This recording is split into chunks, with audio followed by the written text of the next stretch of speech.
Welcome to Family Friday. For the past several Fridays, I've discussed Kim John Payne's book, Simplicity Parenting. Now, one of the things that Payne encourages is to limit the influence of the adult world into the lives of our kids. And you first begin with yourself. Kids feed off your emotions. They will reflect your anger, anxiety, fears, avoidances, confidence, hope, and love that you have. If you're divorced, you really need to think about this because it's not your kid's fault that you and your ex dislike each other, and it's not your kid's responsibility to resolve your adult disputes. The second area of limiting adult influences is screen time.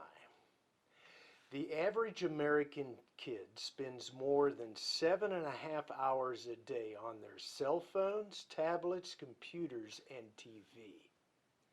Now let's face it, media introduces themes and choices that complicate rather than simplify lives.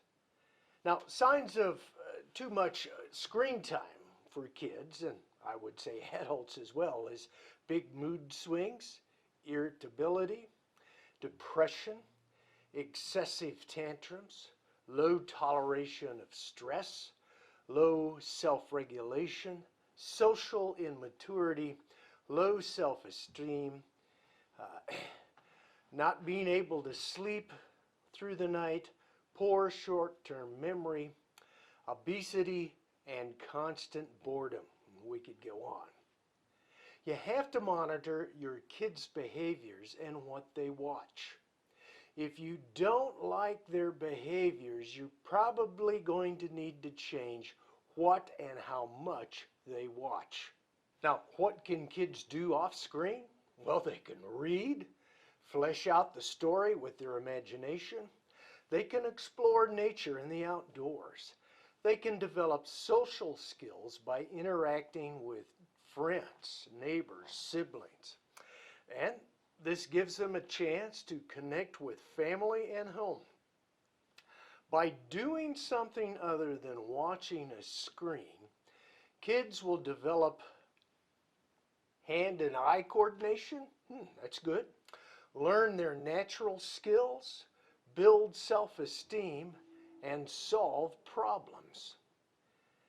Unabated technology blurs the line between privacy and independence, reality and fantasy, and involvement and over-involvement.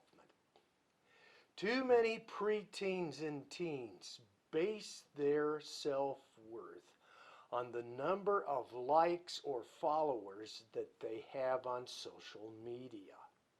The third area to limit the adult world in your children's lives is to monitor the other adults who interact with them. This would be teachers, coaches, babysitters, neighbors, and relatives.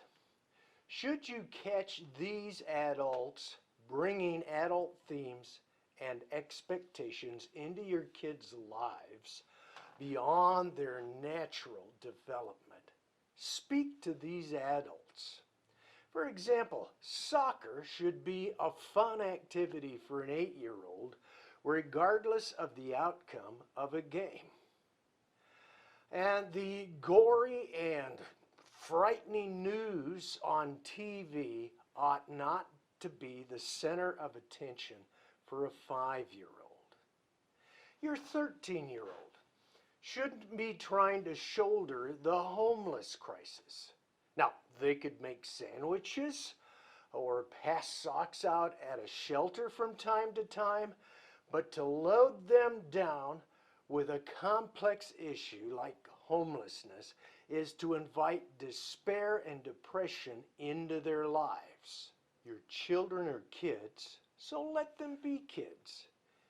Introduce them to adult themes and issues as they prove capable of handling their own problems and issues. What Payne says about limiting adult influences also applies to you and me. First, we need to monitor our emotions and address the negative ones. We need to limit our screen time. We need to be aware of who and what is influencing us, particularly in the negative direction. So until next time, simplify your life by reducing clutter and distractions. Focus on what matters most.